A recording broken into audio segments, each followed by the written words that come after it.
Ever had a roadmap debate that went like this? One person says users want this, another says no, users need that, and somehow the loudest opinion wins. Or maybe you're collecting product feedback but it's scattered.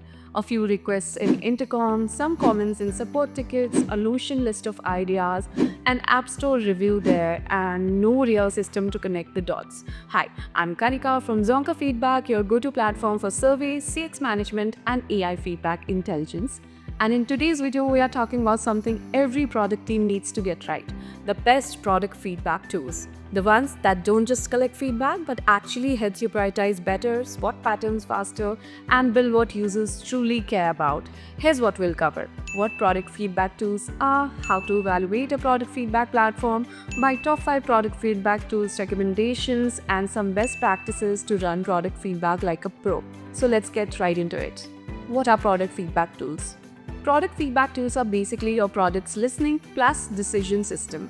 They help you collect feedback inside the product or around key moments like onboarding, feature use, churn, or support interactions, and then turn raw comments into structured insights that you can actually act on. So instead of guessing what to build next, you get a clear answer to what users are struggling with, what they want more of, what features are missing, and what's driving adoption or churn. And the best product feedback software does one more thing: it helps you prioritize and close the loop.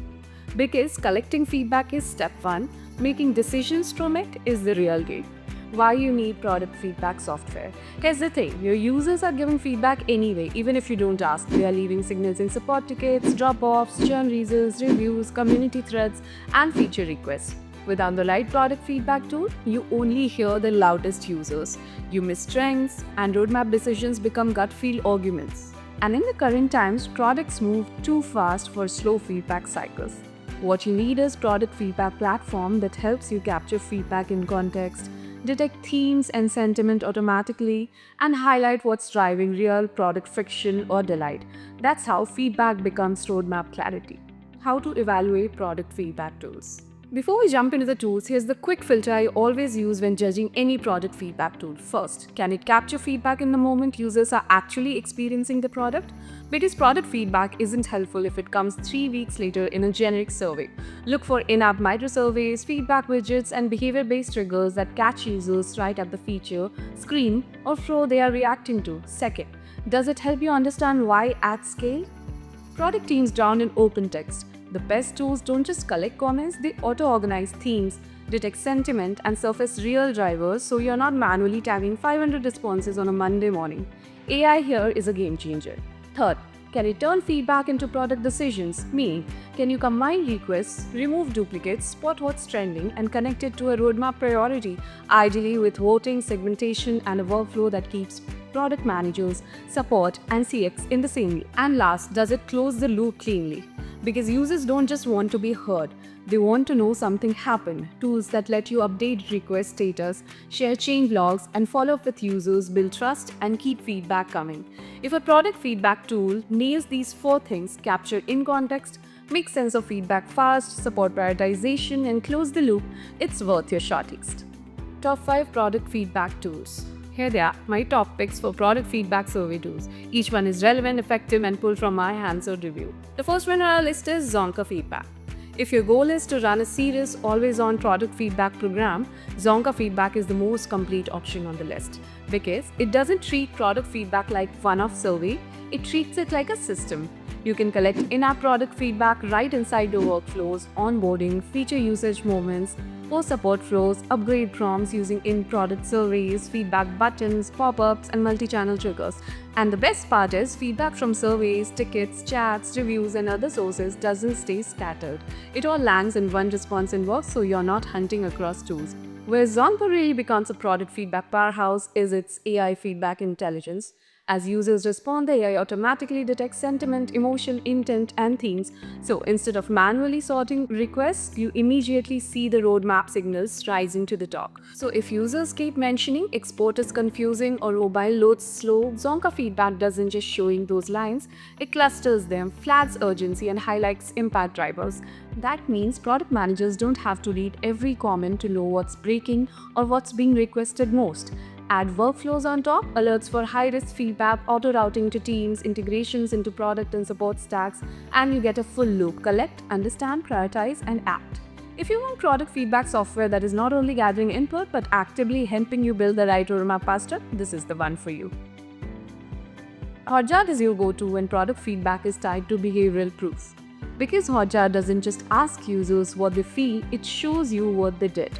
Heat maps reveal where people click, rage click, or drop off. Session recordings let you literally watch friction happen, and then you pair that with surveys and feedback widgets to capture the why behind it. For product teams, this combo is gold. Like, if your new pricing page is tanking conversions, Hotjar will show you the scroll drop points and let you launch a quick in-context call right there. Hotjar has been upgrading surveys and feedback widgets with more logic, display types, and AI-assisted analysis, which is a helpful step for scaling product feedback beyond basic posts. So Hotjar is less of a feature request hub and more for product experience feedback tool. Perfect for UX team, growth teams, and anyone optimizing digital journeys. Refiner is built almost entirely around in-app microservices for SaaS products. It's lightweight, clean, and extremely good at targeting the right moment. You can trigger surveys based on user behavior, segments, cohorts, or lifecycle stage. So your onboarding survey goes only to new users, your feature-specific survey hits only power users, and your churn risk survey target accounts showing drop-off patterns. Refiner also brings AI auto-tagging and reporting dashboards that help you slice feedback by user traits, plans, or usage patterns, and it integrates deeply with product analytics tools like Amplitude and Mixpanel, plus Segment and Redis stacks, so survey feedback joins behavioral data. So Refiner is ideal if your product feedback strategy is ask tiny contextual questions inside the app constantly. It's focused, precise, and very product manager friendly. Canny is where you pick the product feedback looks like feature requests, upvotes, and roadmap prioritization. This is the classic feedback board model done really well. Users can submit ideas, upvote comment, and you can group duplicates, score requests, and push the best one straight into your roadmap and change log. What's newer and honestly really useful is Canny's Autopilot. The AI can pull feedback automatically from support and sales tools, deduplicate it, and summarize conversations, and even generate follow-ups to get clearer context from users. So, if you're drowning in, can you add this feature? Messages across Intercom, Zendesk, Slack, and calls, Canny can help you centralize and prioritize without constantly doing manual cleanup. So it's the best fit for SaaS teams running public roadmaps or feature request-driven product side. UserSnap sits at the intersection of product feedback plus bug reporting. This is the product feedback tool you use when you want users, testers, or internal teams to show you problems visually. They can capture screenshot or screen recordings, annotate exactly what's wrong, and send it with context, device info, browser details, and reproduction clues. For product teams, that means way fewer "can you explain the issue?"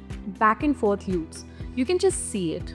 But UserSnap isn't only for bugs. It also supports in-app surveys, idea collection, and product feedback workflows, plus integrations into Jira, Azure DevOps, and Slack, so issues go straight into development leads. And they have added AI features too, summarizing feedback items, flagging high urgency topics, and helping teams respond faster. So UserSnap is brilliant when you want product feedback needs visual clarity and engineering, ready detail, not just opinions. What are some best practices for collecting product feedback? Alright, quick reality check. Collecting product feedback isn't hard. Collecting the right feedback in a way that actually helps your roadmap, that's the part most teams struggle with. So here are 5 things I genuinely swear by. Catch users in the moment. Don't wait till the end of the month to ask how was the experience. Ask while they are still in the experience. Right after onboarding, right after using a feature, right when they hit a wall. That's when feedback is freshest and honestly most useful. Second, keep it tiny but keep it running. Instead of sending a long survey once in a blue moon, do small check-ins more often. 1 question, 2 questions, that's it. You'll get way more answers, and over time those answers add up into real patterns. Third, always pair what they say with what they do. If someone tells you this is confusing, that's a clue. But if you also know where they got confused, which screen, which step, which feature, now you have got something you can fix fast. So whenever you can, tie feedback to behavior context. Fourth, don't let feedback stay scattered. This one's huge. Your product feedback isn't living in one neat place. It's in the support tickets, reviews, sales calls, churn notes, Slack messages, in-app surveys, everywhere. So before you prioritize anything, pull it into one system, because once it's centralized, the real story shows up. Fifth, close the feedback loop. Even if you're not shipping anything yet, just acknowledge the feedback.